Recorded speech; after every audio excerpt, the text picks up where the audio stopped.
Belilah perusahaan yang memperkaya seluruh pemegang sahamnya dengan adil. Janganlah membeli perusahaan yang hanya memperkaya pejabat atau pemilik perusahaannya yang merangkap sebagai komisaris dan direksi.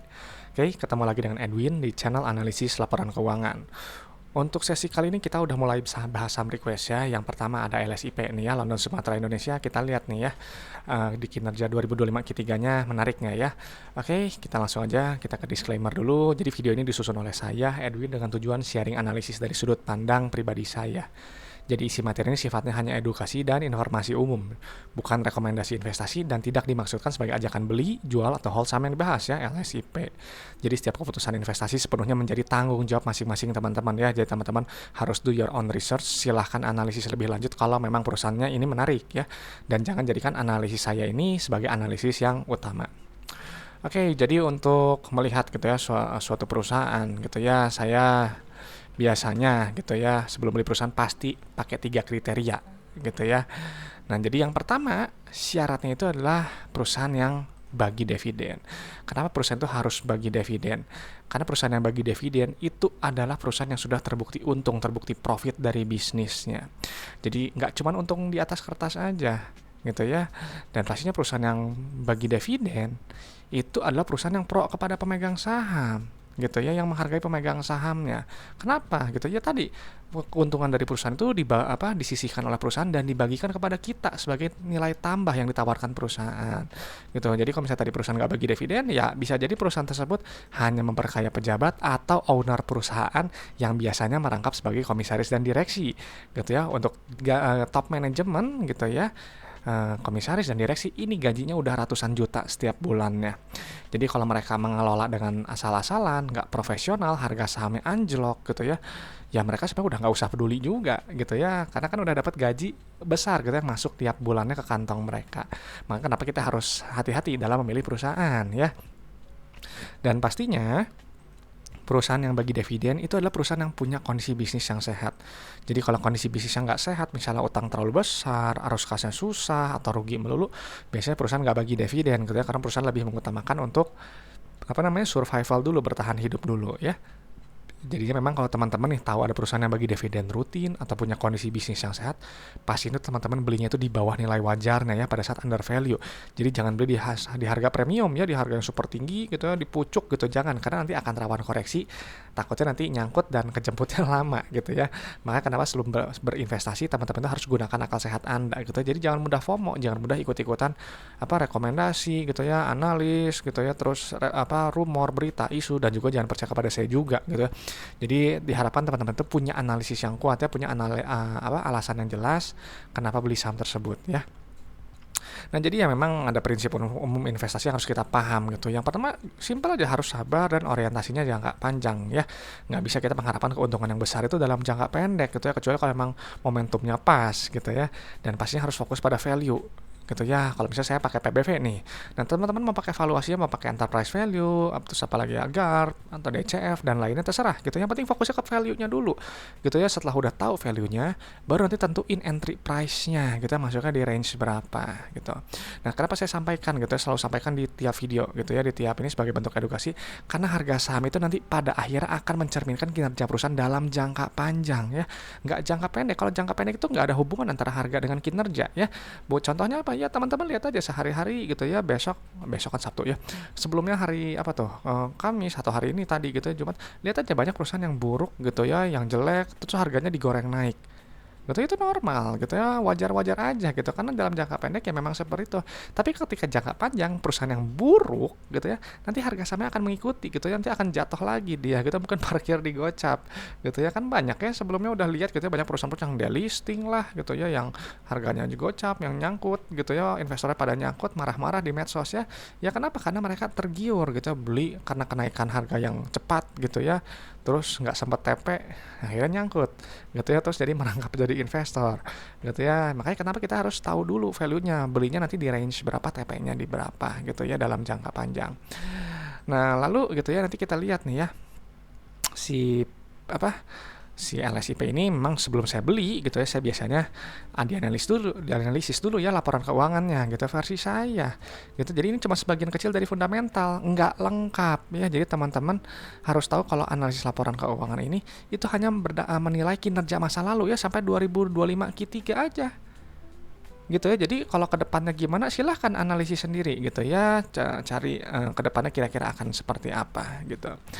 Nah jadi memang buat saya penting gitu untuk menilai gitu laporan keuangan, melihat karena dari laporan keuangan itu nanti kita akan tahu cerita tentang perusahaannya ya, lagi sehat atau lagi sakit ya. Nanti biasanya akan dipindahkan ke Excel seperti ini nih ya, teman-teman boleh download gratis ya, linknya ada di deskripsi video, passwordnya ALK Edwin. Oke, langsung aja ya LSIP, kita lihat nih laporan keuangannya menarik atau enggak ya. 2025 Q3 udah benar ya. Langsung harga sekarang 1415 ya, satuannya juta, udah benar ya. Yang dicek pertama itulah reward bagi dividen ya. Dan untuk reward bagi dividen gitu ya, ini perusahaan LSIP ini memang perusahaan yang sangat baik ya, terbukti untung, terbukti profit, dan ada nilai tambah untuk kita pemegang saham ya. Karena perusahaan ini sudah stabil gitu ya, dia 3 tahun terakhir dia bagi dividen gitu. Yang paling penting buat saya 3 tahun terakhir ya, tuhnya rutin tuh ke belakang. Jadi perusahaan ini bukan perusahaan yang remeh-temeh gitu, ini perusahaan yang sangat baik ya. Jadi ini layak untuk kita lihat lebih lanjut. Setelah itu yang kita cek berikutnya biasanya adalah kastara kas ya buat saya. Kenapa kastara kas itu penting? Karena kastara kas ini adalah jumlah uang yang dimiliki perusahaan gitu ya, dan uang kas ini punya fungsi untuk bayar operasional, bayar ekspansi usaha, dan juga bayar pinjaman ke bank. Jadi kalau nilainya terlalu sedikit ya perusahaan mungkin bisa terganggu operasional atau mungkin ketiganya ya. Kalau nilainya terlalu besar itu juga tanda tanya gitu, kenapa perusahaan ini membuka kas terlalu besar gitu, kenapa nggak dinikmati aja oleh pemegang sahamnya. Caranya gimana? Ya bagi dividen ya, lebih besar nilainya atau lebih sering gitu, setahun 2 kali, atau ekspansi usaha gitu ya, atau mungkin bayar pinjaman ke bank yang masih ada gitu supaya beban bunganya ringan, atau simpel aja buyback saham aja ya untuk mengurangi jumlah saham beredar dan juga mengurangi faktor pembagi earning per share dan dividen per share-nya gitu, supaya nanti nilainya lebih besar dan kita pemegang sahamnya itu nanti yang akan diuntungkan ya. Dan ini lihatnya kenaikannya untuk yang periode sekarang naiknya tinggi ya, 1 juta miliar triliun naiknya triliun ya. 1T. Kenapa nih? Kita lihat ya nanti ya. Setelah itu kita langsung cek ke bagian saldo laba ya. Nah ini nih saldo laba. Nah saldo laba ini juga harus dicek gitu ya. Kenapa gitu? Karena saldo laba ini adalah total akumulasi keuntungan yang telah dihasilkan perusahaan dari dulu pertama kali berdiri nih perusahaan sampai sekarang 2025 Q3, dan ini di luar dividen yang dibagikan. Jadi si LSIP dari zaman dulu pertama kali berdiri, pertama kali beroperasional sampai sekarang 2025 Q3 telah menghasilkan total profit itu sebesar 11,6 triliun. Ya, jadi ini perusahaan memang sudah terbukti untung, saldo labanya positif, makanya bisa bagi dividen. Kalau perusahaan yang rugi terus, dia nggak ada saldo laba, biasanya dia saldo labanya negatif atau defisit gitu ya. Di mata saya, perusahaan yang saldo labanya negatif itu adalah perusahaan yang bermasalah. Ya udah jelas gitu, karena rugi melulu gitu, nggak pernah mencetak untung. Terlepas ketika nanti harga saham itu nanti digoreng naik gitu ya, mau sampai ke 1000, 2000, 20 kali lipat terserah. Gitu saya sih nggak peduli gitu, saya nggak cari saham-saham yang seperti itu. Nah lalu kita cek ke bagian ekuitas ya. Nah ini nih ekuitas ya, kita pindahin dulu. Kalau buat saya sih ekuitas sangat penting, karena apa? Ya karena saya metode valuasinya pakai PBV ya. Dan nanti ini keluar tuh ya, rasio saldo laba terhadap modal awalnya nilainya 6,7 gitu ya. Jadi si LSIP ini telah menghasilkan total profitnya itu sebesar 6,7 kali modal gitu. Jadi misalnya teman-teman punya bisnis modal 1 miliar, telah menghasilkan total profitnya itu 6,7 miliar di luar dividen. Ya, jadi jelas ini perusahaan yang sangat baik ya, sangat bagus. Dan untuk perusahaan yang seperti ini dihargainya masih 0,72 ya, potensi profitnya 38% kalau berdasarkan PBV. Nggak tahu ini buat teman-teman murah atau mahal ya, nggak tahu ya, silahkan penilaian sendiri ya. Dan nilai tambah juga ya, perusahaan ini juga udah dihargai di bawah saldo labanya juga ya, udah di bawah 1. Jadi ini buat saya sih cukup menarik ya. Setelah itu kita cek ke bagian profitabilitasnya, laba rugi, selalu cek pendapatan ya. Nah pendapatan ini harus kita pindahkan gitu, harus kita tahu, karena pendapatan ini adalah ciri perusahaan indikator perusahaan yang bertumbuh ya. Perusahaan yang bertumbuh gitu ya, revenue-nya naik gitu ya. Jadi barang yang ditawarkan atau jasa yang ditawarkan oleh perusahaan itu disukai customer, dia dibutuhkan oleh customer gitu, dan nanti pendapatannya nanti dikurangi oleh harga modal barang atau jasanya. Nanti keluarlah laba bruto, laba kotornya yang ini ya.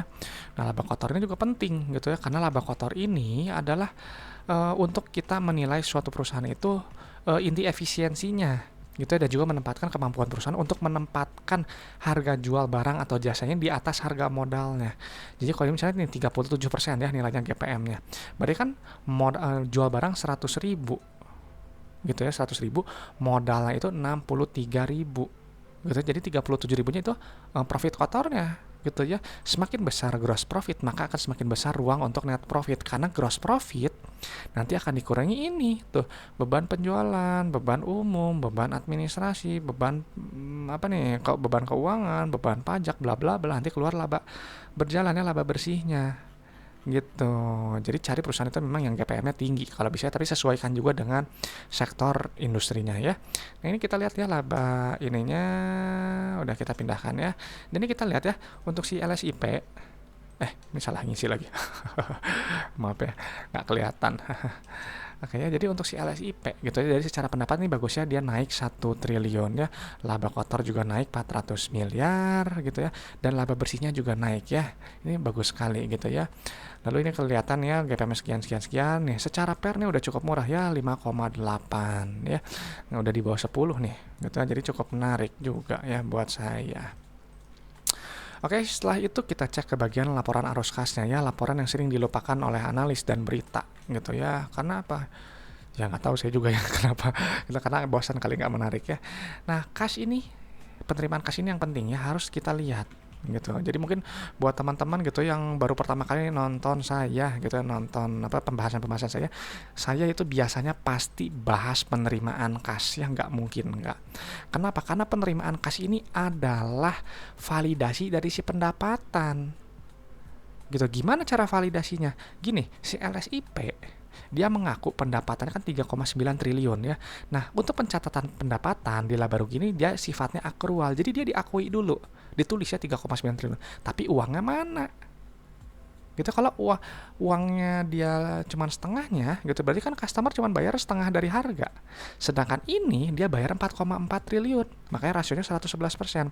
Jadi tadi kan mengaku pendapatan 3,9 gitu, tapi uang yang diterima 4,4 triliun, ada selisih 500 miliar. Maka rasionya tinggi ini di atas 100%. Kok bisa? Karena kelebihan selisihnya ini adalah mungkin piutang-piutang yang sebelumnya belum tertagih gitu ya. Jadi misalnya kayak teman-teman nih jual barang 100 juta ya, kalau rasionya 111%, tadi berarti customer bayar 111 juta. Tapi kalau rasionya 50%, berarti customer bayar cuma 50 juta. Bayar nggak pernah full. Gitu ya kan, si uang kas ini penting gitu ya, makanya cari yang rasionya mendekati 100% harus tinggi. Karena si uang kas ini kan tadi udah ada fungsi untuk bayar operasional, untuk bayar ekspansi usaha, dan juga untuk bayar pinjaman ke bank. Gitu, jadi penting gitu ya untuk melihat gitu. Jadi udah terima nih duitnya 4,4. Bayar operasional tuh, bayar gaji karyawan, bayar supplier, bayar apalagi tuh, beban pajak ya, terus terima penghasilan bunga, dapat net CFO-nya sekian, bersihnya ya, nilainya positif ya, harus positif seperti ini gitu. Artinya perusahaan ini menghasilkan uang tunai dari bisnisnya, alias perusahaan ini uangnya itu nggak habis untuk bayar operasional. Ngapain perusahaan itu ya bayar operasional terus ya, habis uangnya. Kita pemegang sahamnya dapat apa? Ingat, dividen itu sumber dari kas. Jadi kalau uang operasionalnya habis mulu, ya kita pasti nggak akan dapat dividen ya. Kalau net CFA negatif, nanti biasanya akan bergantung sama pinjaman ke bank atau suntik modal gitu ya, untuk menutupi operasional atau ekspansi usahanya. Jadi nih udah ada selisih ya, ada sisa 2,1 triliun digunakan untuk ekspansi usaha, nilainya negatif tuh. Penambahan aset tetap, penambahan bla bla bla, nilainya negatif ya. Jadi kalau dia negatif, artinya perusahaan itu berekspansi. Bagus gitu ya, saya suka perusahaan yang ininya negatif ya, harus aktivitas ekspansi usahanya gitu ya. Kalau positif ya nggak selalu buruk juga sih ya. Nah setelah itu digunakan untuk apa? Untuk bayar tuh dividen kas dan bayar liabilitas sewa ya, nilainya negatif. Nah ini kan di sini kita lihat teman-teman ya, nggak ada tulisan pembayaran utang ke bank. Jadi si LSIP, kalau teman-teman yang menyimak di di 2025 Q2 pembahasannya, ya memang ini perusahaan nggak punya utang ke bank. Ya, makanya dia ada kenaikan kas 1,4 triliun bersih gitu ya, bagus. Ini perusahaan kasnya sehat sekali, kuat sekali posisinya gitu tuh. Checklistnya oke semua, polanya plus min dan plus, sempurna sekali gitu ya. Nah kita lihat biasanya kalau saya yang menarik kayak gini oke semua, biasanya kalau saya lihat ya dernya tuh ya 1,4 banding berapa 13 ya, ini kecil sekalian, cuman berapa tuh 0,15 mungkin ya. Rasio lancar ini 8, ini 800 ya, 10 kali rasio lancarnya ya. Jadi rendah resiko untuk jangka pendek dan rendah resiko juga untuk jangka panjang. Ini buat saya perusahaan yang baik gitu ya, perusahaan yang bagus gitu ya, karena lolos screening saya.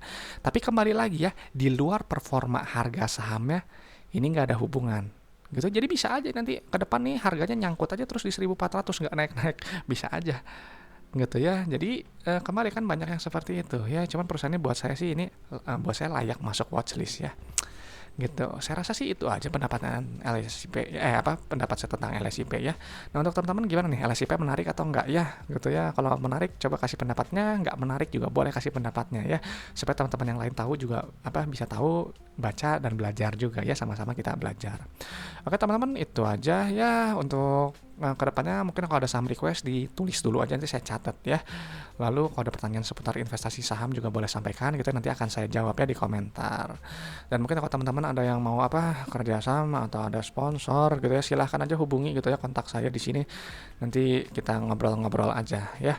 Oke teman-teman, itu aja. Mudah-mudahan sharing dari saya ini bermanfaat. Mudah-mudahan sharing dari saya ini bisa memperkaya pandangan teman-teman dalam menilai suatu perusahaan ya gitu.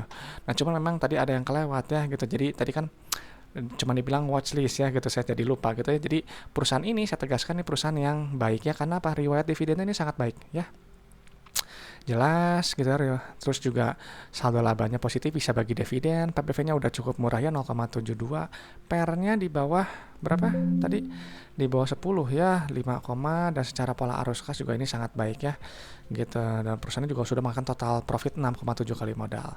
Oke gitu aja teman-teman. Sekali lagi terima kasih sudah menyimak video saya gitu ya, semoga bermanfaat. Saya Edwin dari channel Analisis Laporan Keuangan. Sampai jumpa di video-video berikutnya.